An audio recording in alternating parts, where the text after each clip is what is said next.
Should I ever attempt a memoir? A friend once joked that its title should be Gazza in the morning, Gorbachev in the afternoon. It is true that I once interviewed the great footballer and the last leader of the USSR on the same day.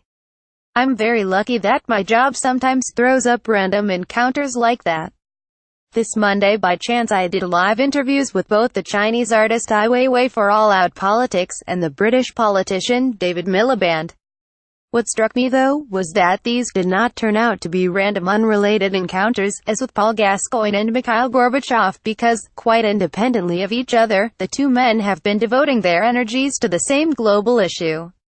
Image Ai Weiwei has made a film about the global refugee crisis. Ai has just made a documentary feature film called Human Flow about the global refugee crisis. Former Foreign Secretary David Miliband now heads the International Rescue Committee (IRC), which employs thousands of aid workers in more than 60 countries helping displaced people. Sky fights fake news in new show Hotspots, as Alex Crawford and Ashish Joshi have recently shown so movingly on Sky News with the Rohingya people. Television news reports specific crises. If possible, the problem and the human need is even more stark and urgent when looked at globally. There is currently the worst displaced people problem since the Second World War ended in 1945. More than 65 million people have been forced out of their homes because of war or other disasters. 20 million of these have had to cross borders from their home country. There are also an estimated 200 million global migrants who have left home for better economic opportunities. In Human Flow, Ai Weiwei records the plight of refugees in over 20 different places in Africa, Europe, Asia and Latin America. He was not permitted to film in his homeland of China. He shows what is going on without comment, except for interviews with those without homes and those trying to help them. As an artist, he thinks he can make the best contribution by empathizing with their everyday situation and placing it before his own. He also donates artworks to charity appeals. Image Former Minister David Miliband now heads the International Rescue Committee. Miliband, the politician, takes an analytical approach. Being a refugee is not a passing crisis, he insists. The average time spent away is 10 years, he points out.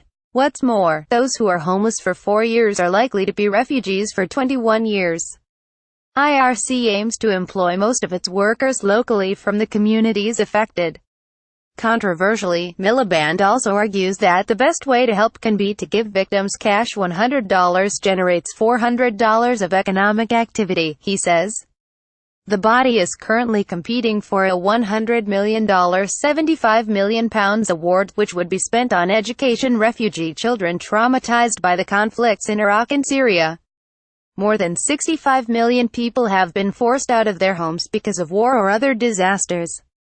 20 million of these have had to cross borders from their home country. Adam Boulton. People will have different views of these two men. You might not like Ai Weiwei's work or Miliband's politics.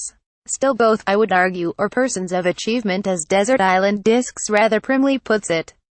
It is more than a coincidence that they have both become so concerned about the global refugee crisis. It is one of the most pressing issues of our time. Sky Views is a series of comment pieces by Sky News editors and correspondents, published every morning. Previously on Sky Views, Ian King. Will workers jump or stay in the pension saucepan?